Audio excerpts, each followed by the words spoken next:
We live in an absolutely unique time in history. One of the things that makes the early 21st century absolutely unique, and not in a good way, there's been the breakdown of the family. The left is all about undermining the family so that they can institutionalize their new world agenda. What Marx said, if you look at his manifesto, the Communist Manifesto, he said, we must destroy the family. There is an ever-present threat seeking to destroy the family in America today. What is behind this attack on one of the most important pillars of society? Why destroy the family? Because it is the bastion of private wealth. If you want to destroy wealth, you got to destroy the family that passes it on and creates a legacy. That's how wealth is controlled, is through the family. So attack the family. And here's the dark, insidious, frankly unsettling presupposition of Marxism or any of the other progressive socialist ideologies. In a Marxist, secular, atheistic worldview, if there is a utopia, we can usher it in, and we must. And we must deal with those who stand in the way of the utopia that we're creating. That can be very dark. The strategy to dismantle the family in America is very clear. Simply look at the 1958 book, The Naked Communist. The author, Cleon Skousen, lists 45 of the current communist goals. Goal 26 reads, present homosexuality, degeneracy, and promiscuity as normal, natural, and healthy. Goal 41 reads, emphasize the need to raise children away from the negative influence of parents. Attribute prejudices, mental blocks, and retarding of children to suppressive influence of parents. And we know that the breakdown of the marriage culture has been the fuel for the demand side of abortion. Non-marital sex increases the rise of crisis pregnancies that frequently result in abortion. And so a bad vision of marriage places more children at risk. But what is abortion? It's the intentional killing of a group of human beings that stand in the way of something we want.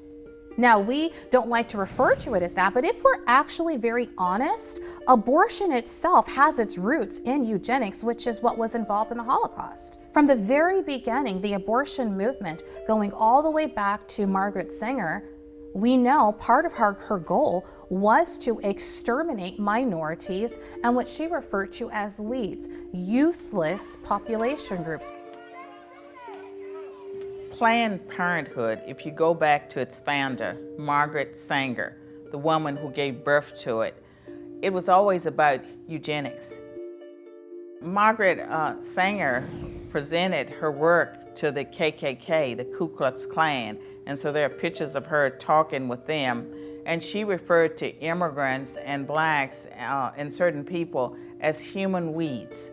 Another method of attack comes in the form of labeling anyone who disagrees with a certain viewpoint as a bigot, hater, or homophobe. For instance, look at what is happening within the transgender movement. Now, for instance, gender, male and female. Males are XY chromosome males, and that's undeniable, it's unchangeable. We live in a time where in America and the West, people really don't even have the moral courage to say, this is a man, that is a woman. And in fact, if you insist on believing in what we call a binary view of gender, male and female, you're called a hater, transphobic, a number of pejorative names.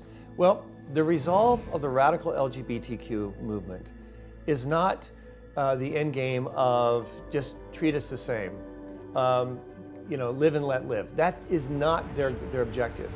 Their agenda is to vilify the opposition, silence them, and to destroy them. So they think they'll be happy and satisfied when they are silenced and destroyed. That is their end resolve. And until that's accomplished, we will not see any relief against persecuting Christians and people in churches and ministries proclaiming the good news of Jesus Christ and the hope of transformation through faith in Jesus Christ as promised by God's Word.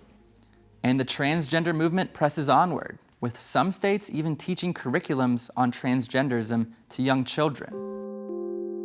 sometimes starting in kindergarten all the way up through the universities. It is a literal spiritual genocide that, as I speak, is taking place. It is so twisted with the radical LGBTQ to young children all the way down to kindergarten, convincing them that they can change their gender with all kinds of hideous sexual explanations of things that the average person hasn't even thought of. This material is very dangerous. When we send our best and brightest off to colleges and universities, what they're encountering is an indoctrination that is very harmful, I believe, because it's not teaching young people how to think. They're not learning how to think. They're learning the politically correct answer to just about every issue in society.